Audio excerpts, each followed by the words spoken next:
Morning guys. Profit and loss के आगे question practice करते हैं। तो पहला क्वेश्चन है the percentage profit earn by selling an article for rupees 1920 is equal to the percentage loss incurred by selling the same article for rupees 1280 at what price should the article be sold to make 25% profit.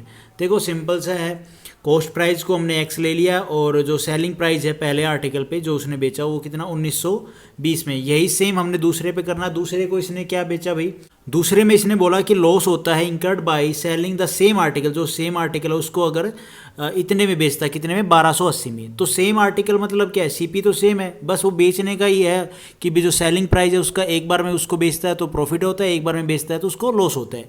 जब 1280 का बेचता है तो उसको loss होता है और 1920 का बेचता है तो उसको प्रॉफिट होता है। तो देखो भाई ये क्या है, 1920 हमारा ये क्या है सेलिंग प्राइस पहले के केस में, माइनस में कॉस्ट प्राइस कर देंगे, हमारा प्रॉफिट आ जाएगा। अपॉन में क्या है कॉस्ट प्राइस इनटू में 100।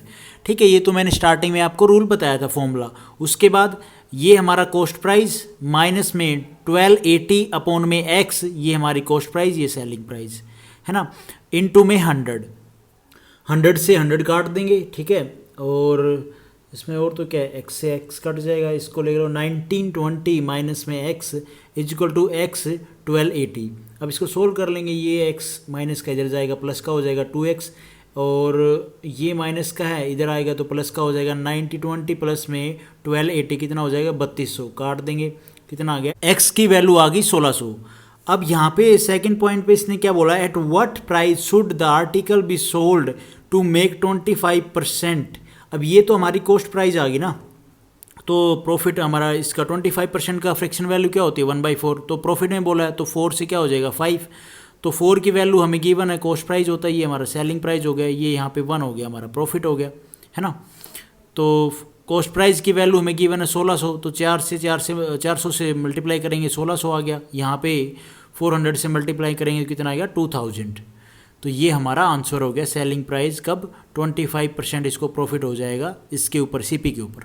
थोड़ा सा लेंथी था बताने में, पर कुछ नहीं करना, दो सीपी एक ही आर्टिकल का सेम है। उसको 2 बार बेचा गया, पहले बार में बेचा तो उसको प्रॉफिट हुआ, दूसरे बार में बेचा तो उसको लॉस हुआ। सिर्फ सीपी को हमने मान लिया एक्स और सेलिंग प्राइस हमें दोनों गिवन ही है, बस सोल्व कर लो। जो फॉर्मूला मैंने आपको स्टार्टिंग बताया था वही अप्लाई कर दो। प्रॉफिट का क्या होता है भाई, कॉस्ट प्राइस माइनस में सेलिंग प्राइस माइनस में कॉस्ट प्राइस, और लॉस में क्या है एक्स माइनस में कॉस्ट प्राइस माइनस में सेलिंग प्राइस अपॉन में एक्स इंटू मेहनत काट दिया, सोल्व कर दिया, एक्स की वैल्यू निकाल ली। एक्स की वैल्यू निकालने के बाद मतलब क्या है, हमें कॉस्ट प्राइस मिल गया, कॉस्ट प्राइस मिल गया तो फिर जो आंसर पूछा है वो हम बता ही सकते हैं, प्रॉफिट पूछा लॉस पूछा है। उसके बाद ये क्वेश्चन है, on selling 17 balls at rupees 720 there is a loss equal to the cost price of 5 balls. What is the cost price of a ball? देखो cost price of 1 ball is equal to रख लेते हैं x rupees, तो 17 ball at rupees इतने, there is a loss equal to cost price. 17 ball का cost price क्या होगा, देखो कॉस्ट प्राइस ऑफ 1 बॉल क्या है x, तो 17 बॉल का क्या हो जाएगा 17x। उसके बाद at rupees 720 there is a loss equal to the cost price of 5 ball. उसके बाद यहाँ पे क्या है, इसने 720 में बेचा तो उसको लॉस हुआ ना, तो कॉस्ट प्राइस माइनस में ये क्या है सेलिंग प्राइस है ना, तो इसको हम माइनस कर देंगे 720 इज इक्वल टू, यहाँ पे आ गया 5x, क्योंकि यहाँ पे इसने बोला ना loss equal to the cost price of 5 ball. तो 5 बॉल क्या है, एक बॉल की वैल्यू क्या है x, तो 5 बॉल की होगी 5x, तो उसके इक्वल है। ये हमारा सेलिंग प्राइस उसने इतने बेचा, उसको लॉस हुआ ना, कॉस्ट प्राइस हमारा ये था। अब इसको सोल्व कर लो, 17 में से 5x गया कितना हो गया 12x बच जाएगा, इसको माइनस का उधर जाके प्लस का हो जाएगा। x की वैल्यू कितनी आ गई 60। x क्या है हमारा कॉस्ट प्राइस ऑफ 1 बॉल, पूछा क्या what is the cost price of a ball, एक बॉल का पूछा है, कितना आ गया 60। Shopkeeper sell 1 transistor for rupees 840 at a gain of 20% and another for rupees 960 at a loss of 4%. What is total gain or loss percent? तो simple सी पहले के लिए निकाल दो, 20% उसको क्या हुआ प्रॉफिट हुआ है, तो 20% का फ्रैक्शन वैल्यू क्या हो जाएगी 1/5। 5 CP है, एक बढ़ा दिया हो क्या हो गया सेलिंग प्राइस, एक का प्रॉफिट हुआ मतलब 20% उसको प्रॉफिट हुआ है ना। अब हमें गिवन क्या है, इसने बेचने की हमें सेलिंग प्राइस गिवन है 840, तो 6 कर दे तो 140 से जब हम 6 को मल्टीप्लाई करेंगे क्या आएगा 840, तो 140 को हम 5 से मल्टीप्लाई करेंगे, हमारे पास कॉस्ट प्राइस आ गया। वैसे ही सेकंड का निकाल दो, क्या हुआ है यहाँ पे सेकंड के केस में 4% के फ्रिक्शन वैल्यू 1/25, तो 25 हमारा CP है, एक माइनस कर दिया जो लॉस हुआ है, तो कितना हो गया सेलिंग प्राइस 24, और 24 की हमें वैल्यू कितनी गिवन है 960, है ना। तो यहाँ पे ये सब तो मेरी प्रैक्टिस है, आप लोग प्रैक्टिस करके कैलकुलेट करोगे तो आपको ईजी हो जाएगा। ठीक है जी, 4 चौक 16 और 4 दूनी 8 और 1 9, 960 हो गया। अब 40 को हम यहाँ पे मल्टीप्लाई करेंगे, 25 चौके 100, तो ये हो जाएगा 1000। अब यहाँ पे बोला है कि टोटल गेन और लॉस बताना है, तो दोनों का CP ऐड कर लेंगे, दोनों का सेलिंग प्राइस, हमें पता चल जाएगा लॉस हुआ है या प्रॉफिट हुआ है। तो बहुत CP कितने हो जाएंगे, 700 और 1000 कितना हो गया 1700, है ना। और सेलिंग प्राइस दोनों का कितना हो जाएगा, ये 8 और 9 कितना हो गया 17, और 40 और 60 18, 1800 ये हो गया। तो ऑब्वियसली बात है भाई, इसको प्रॉफिट हुआ है 100 का। 100 का जो प्रॉफिट हुआ वो कितने पे हुआ है 1700 पे, इनटू में कर दें, परसेंटेज में निकालना है तो 100 इंटू, तो काट देंगे, इसको आ जाएगा पॉइंट में आएगा ये 5.88%। अगर आपको इतना गिवन है एग्जाम में 100/17, तो ये भी ठीक है, कोई दिक्कत नहीं है। उसके बाद ये क्वेश्चन है, Rahul purchased a certain amount of rice if he sold 1/3 of the rice at a profit of 20%। देखो उसके पास मान लो 100 राइस है ना, तो उसने 1/3 पार्ट है उसको 20% प्रॉफिट पे बेच दिया।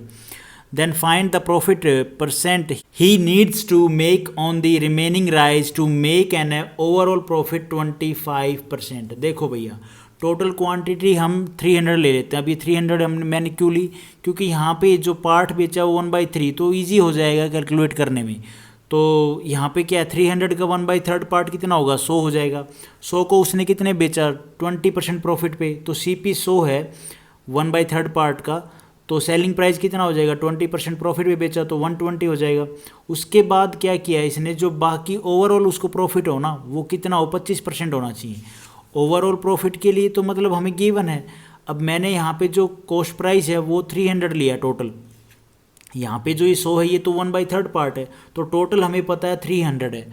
उसको ओवरऑल प्रॉफिट कितना हुआ 25% होगा, तो कितना हो गया 25%, 300 का 25% 75 हो जाएगा, तो 375 उसका सेलिंग प्राइस हो गया जब उसको प्रॉफिट हुआ है। अब एक पार्ट तो हमने कर लिया, 1/3 पार्ट तो हमने बेच दिया, बाकी पार्ट बेचना है। अब कितना बच गया, 300 में से जो टोटल कॉस्ट प्राइस था उसमें से 100 निकल गया, तो बचा कितना 200। यहाँ पे जो सेलिंग प्राइस टोटल कितना था 375, इसमें से सेलिंग प्राइस 120 हम माइनस कर देंगे क्योंकि ये पार्ट तो हमने बेच दिया 1/3, तो कितना बच जाएगा 255। अब हमें ये जो बीच वाला पोर्शन था ये मिल गया। अभी हमें निकालना क्या है कि कितना % चाहिए था जब ये बेच दिया था 1/3 पार्ट बेचने के बाद, जो 2/3 पार्ट बच गया था उसको कितने प्रॉफिट पे बेचा जाए कि हमें ये वैल्यू प्राप्त होती, तो कितना हो जाता 55 उसको प्रॉफिट हुआ ये वाली टर्म में, और कितने पे हुआ 200 पे, इसको परसेंटेज में काट दो, ये आ जाएगा 27.5%। यहाँ पे ये वैल्यू कुछ नहीं था, हमने 1/3 तो निकाल लिया, 300 हमने लेट कर लिया क्योंकि जो फ्रैक्शन वैल्यू है उससे इजी हो जाए सोल्व करना, 1/3 पार्ट आराम से कैलकुलेट हो जाएगा। तो 300 को हमने इसमें से 1/3 पार्ट निकाला, 100 के ऊपर प्रॉफिट बोला 20% का, यहाँ पे 20% आ गया। उसके बाद इसने पूरे पे 25% का प्रॉफिट बोला है, तो हमने पूरा जो कॉस्ट प्राइस है पूरे की वो कितना लिया 300 लिया, 300 पे 25% कितना हो जाएगा 375% सेलिंग प्राइस हो गया। अब हमने ये पार्ट निकाल लिया, ये पार्ट कैसे निकालेंगे, इसमें से माइनस कर देंगे ये वाला तो ये आ जाएगा, इसमें से ये माइनस कर देंगे कॉस्ट प्राइस तो हमें ये वाली कॉस्ट प्राइस आ जाएगी। उसके बाद हमने सोल्व कर देना कि ये पार्ट में कितना प्रॉफिट चाहिए था जब ये हो, तो ये हमने कितना 27.5% प्रॉफिट चाहिए था। तो आज इस वीडियो में हम इतने ही क्वेश्चन कर लेते हैं, 4 क्वेश्चन, बाकी नेक्स्ट वीडियो में करते हैं। Thank you for watching this video. Video आपको ठीक लगी तो लाइक करना, चैनल पे नए हो तो भाई सब्सक्राइब करना।